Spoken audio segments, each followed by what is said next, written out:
Hey guys, welcome back. So I'm still working on the Polaris. We just got back from a four-wheeler ride. I washed that one. I washed the green one too. Still got some green bars, thorns stuck in my thumb. The Artie Cat decided to work. I purred like a kitten on the way home. Still painting the plastics, and there's actually seat still looks good. Kids were playing on this this morning. There'll be some pretty cool stuff going on. I'm kind of working on some pipe bending. This is I don't even know what this is called. It goes on the back here. It's like a handle, or maybe it's a tow bar. I don't know if it's a tow bar though, because there's nowhere to put a hitch pin in. So that's what we did the other night. I haven't had time to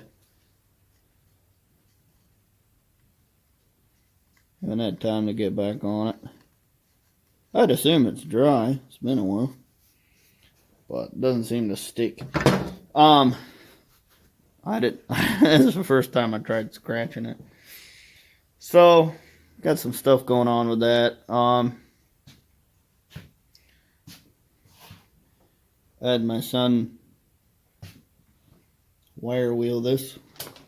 Get some nice gouges in it, but all the yellow is off. Oh, I hate yellow in particular, and I hate this color of yellow in particular. So we're gonna make it flat black and green, olive green. I think it'll be pretty cool. So, three-wheeler's still on the trailer. Haven't messed with that.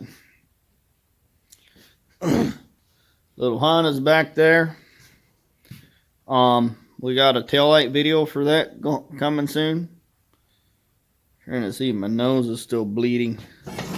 My 2-year-old attacked me and made my nose bleed.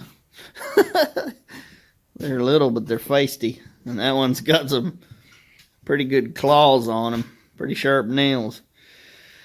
So, I still haven't found the keys. So I think what I might do is take a double pole, double throw switch and make it reversing. And then have a nice long wire. We'll just run it up somewhere, maybe on the bar, zip tie it on, tape it on or whatever. That way you can reach up there and toggle the winch.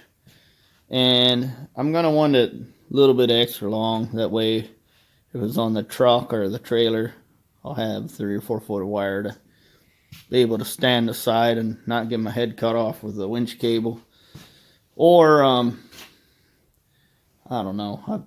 I've talked about maybe mounting the winch here on the beam on the back wall if I needed to.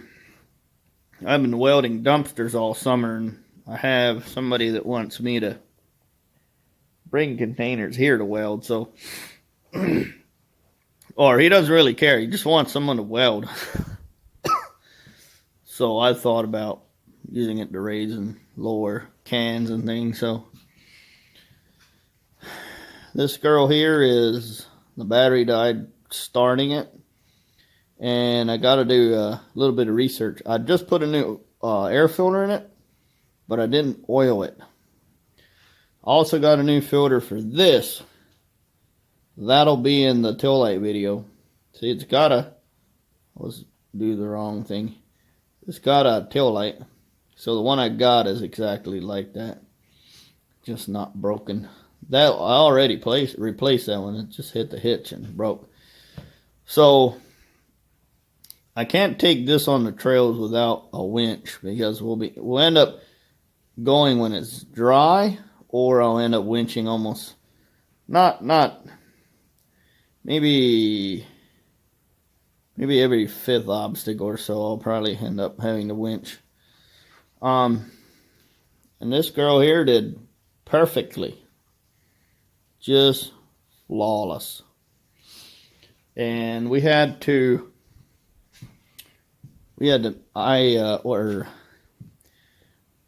have to make a new trail. We chose to make a new trail.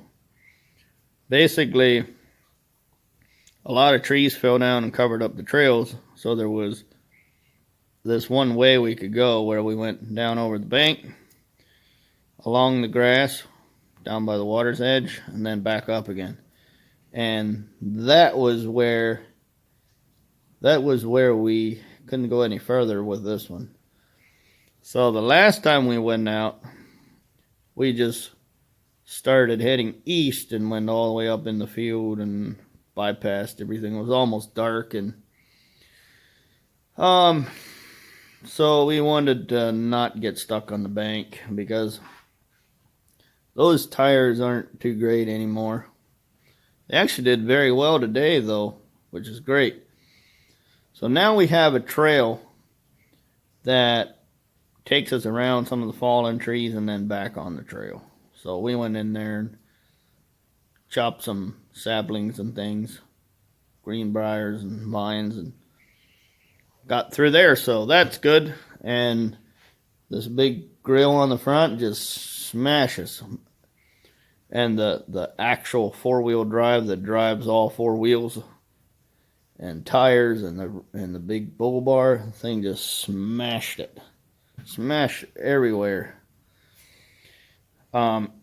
These Arctic Cats, you gotta watch out. There's not a lot of protection. These lights, one of these lights was not completely out. It came in a box, not in a box. Nothing came in a box, but it came separate, and I put it in a box. But the other one also needed some repair. So last thing you want to do on an Arctic Cat, smash the headlights in. And one of the ways it's too easy to do is coming around a tree. If you're in a little pinch where you need to go around a tree and you don't make the turn and you overshoot and hit the next tree, you know, where if you have a trail that weaves in between trees, you don't make the turn and you hit the tree, it's not a good deal. I mean, you have a little bit of the tubular bar or your tire. I mean, the other thing is these reflectors. The back one here is missing. Guess what happened to that? Probably someone cut it a little sharp and hit a tree. This front one's still here and the back one's still here. So I guess 3 survived. So anyway, it's New Year's, or it's a new year now. I guess yesterday was New Year's.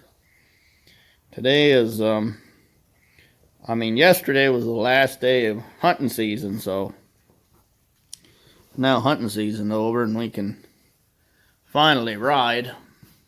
There's a little bit danger of meeting hunters in the woods, getting their stands out, but hunters are lazy people in my opinion. Oh, just dropped my headlamp. There it is. And I don't think most of them come back the next day to get their stuff, which there was a lot of stands out.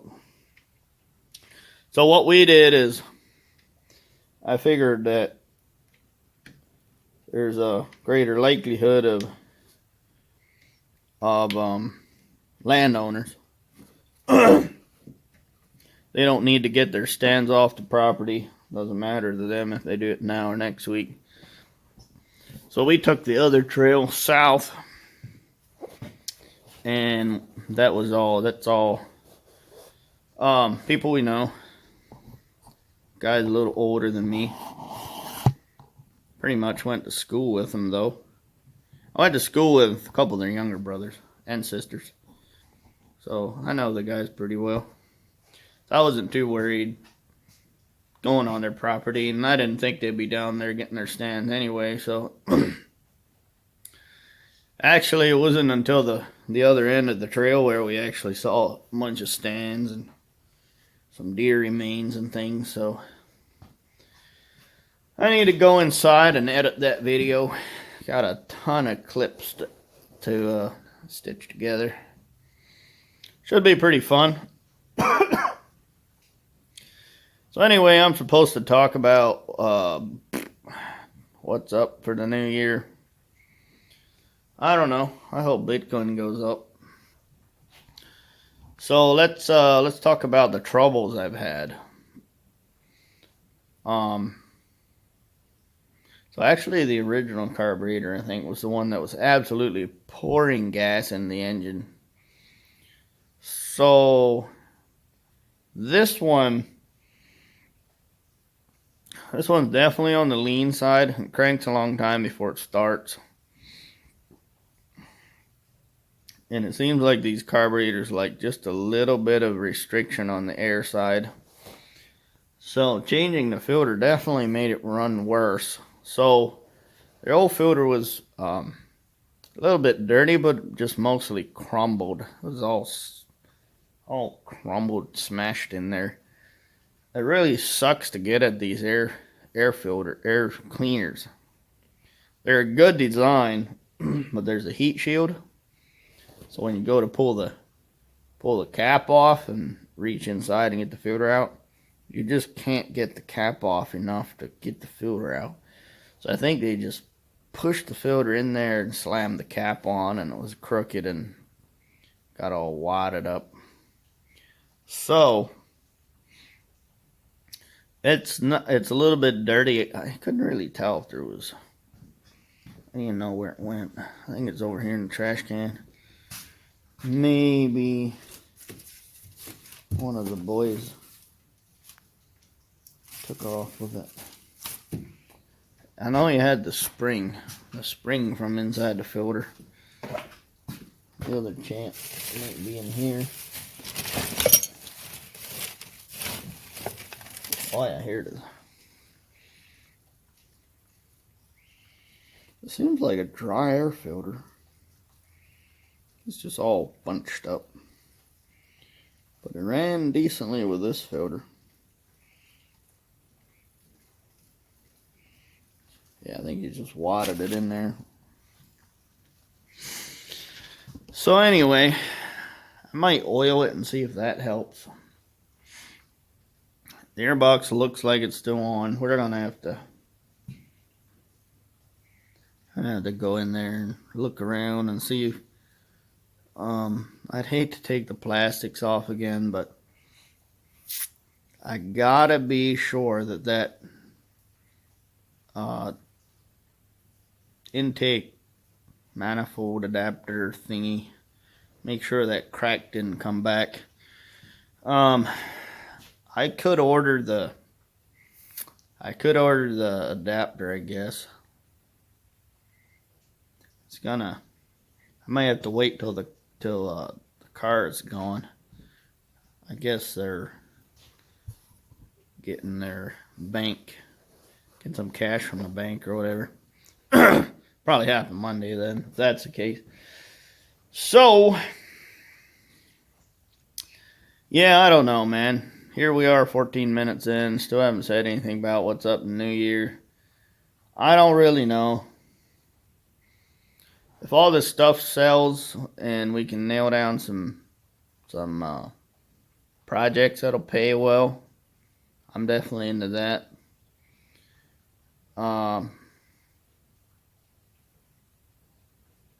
I've been looking at a Honda TRX 300, the 350 Sport Quads, and I'd almost like to grab one. I found a couple in the $700 range, so one was pretty nice. It had a big bore kit in it. I kind of like to grab that one. It needed some plastic, just some plastics. Just licking a promise. The other one was fairly stock and needed brakes and didn't run quite right or something. Stuff I'm not scared of. So that something along that line might be coming up the pike. We're looking to see how the Kubota diesel videos do. I need to bring it in and give it some TLC. It needs a starter. If you saw the YouTube short or the long version of that, it needs a starter. I didn't mention that. It needs wiring work done on it. It doesn't have any tail lights. None of that was wired up because I just threw that operator platform on there. I don't even think the front 4 bolts are in it. Just probably the 4 bolts in the battery tray. Probably didn't do more than that. So I love to do that. Get started on that. Get done with the Polaris. So the Polaris might actually be a little bit of work. It might take a while. But so we got a Honda switch to do unless we turn up the remote control. So the thing of it is, you can't get any parts for that Badlands winch. The only other option is buy another one, but I should have just bought another one, right? I didn't know when I had no idea we were going to lose the keys to it, but that's, I guess, what part of life. So yeah, I don't know what to say. We need to finagle somehow get a 3rd row vehicle. I'm not sure how that'll go. Right now, I guess if we're taking the family, I'm sitting in the trunk. I don't want to sell the 4Runner, so the Tacoma's also got to be worked on. There is a chance. There's just a small chance I might sell the Tacoma. Get it up, get it roadworthy, legal, get some air in the tires. It looks like the front one needs to be kicked off the bead and put some bead sealer in there. Those are alloy wheels. They're also very old. They've been in New York in the salt for a long, long time. 22 years. That truck's been in New York State for 22 years, and it's still here. As far as I know, it's been in New York State for 22 years. And I think that says something about reliability and longevity. That truck is the reason that I like Toyota. I don't know if I'm a Toyota diehard or a Toyota fan, but I appreciate the trucks. They're a lot better than anything else we've got.